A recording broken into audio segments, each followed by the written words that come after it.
दिए गए परिपथ में प्रत्येक प्रतिरोध में प्रवाहित धारा तथा परिपथ में प्रवाहित संपूर्ण धारा का मान ज्ञात कीजिए।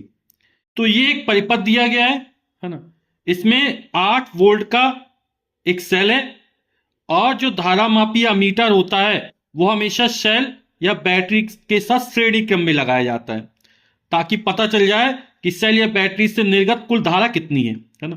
तो यहां से धारा आएगी वो 3 भागों में बढ़ जाएगी। तो हमें ज्ञात करना है कि प्रत्येक प्रतिरोध में बहने वाली धारा कितनी है। तो ओम के नियम का प्रयोग कर देंगे। हमें सेल की कुल वोल्टता पता है 8 वोल्ट है ना। और V बराबर आई आर सूत्र का प्रयोग करेंगे तो प्रत्येक प्रतिरोध में बहने वाली धारा का मान अलग अलग निकाल लेंगे। तो आइए निकालते हैं। तो 8 ओम के प्रतिरोध में बहने वाली धारा I1 है, तो V बराबर आई आर से I बराबर V अपॉन आर हो जाएगा, यानी I1 बराबर V अपॉन R1। ठीक, V का मान हमें 8 वोल्ट दिया गया है और R1 का मान कितना है 8 है। तो 8/8 यानी 1 एम्पियर की धारा प्रवाहित होगी। 12 ओम के प्रतिरोध में I2 धारा प्रवाहित हो रही है, तो इसी तरह I2 बराबर कितना हो जाएगा V अपॉन R2 हो जाएगा।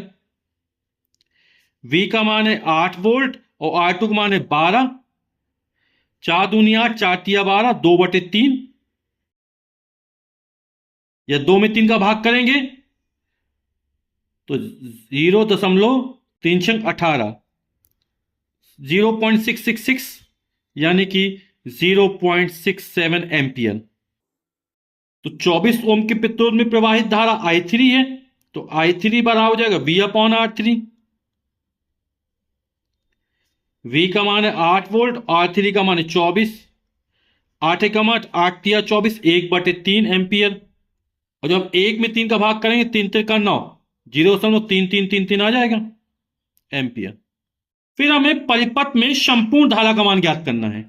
तो I1, I2, I3 के मान जोड़ देंगे तो परिपथ में प्रवाहित संपूर्ण धारा का मान निकल आएगा। I1 का मान 1 है, I2 का मान 2/3 रखते हैं और I3 का मान 1/3 है। लघुत्तम आ जाएगा 3 LCM, तो हो जाएगा 3 प्लस 2 प्लस 1, 3 2 5, 1 6/3, 3 एकम 3, 3 दूनी 6, 2 आ जाएगा, यानी परिपथ में प्रवाहित संपूर्ण धारा का मान निकलेगा 2 एम्पियर। तो परिपथ में प्रवाहित संपूर्ण धारा 2 एम्पियर की, यही हमारे उत्तर हो जाएंगे।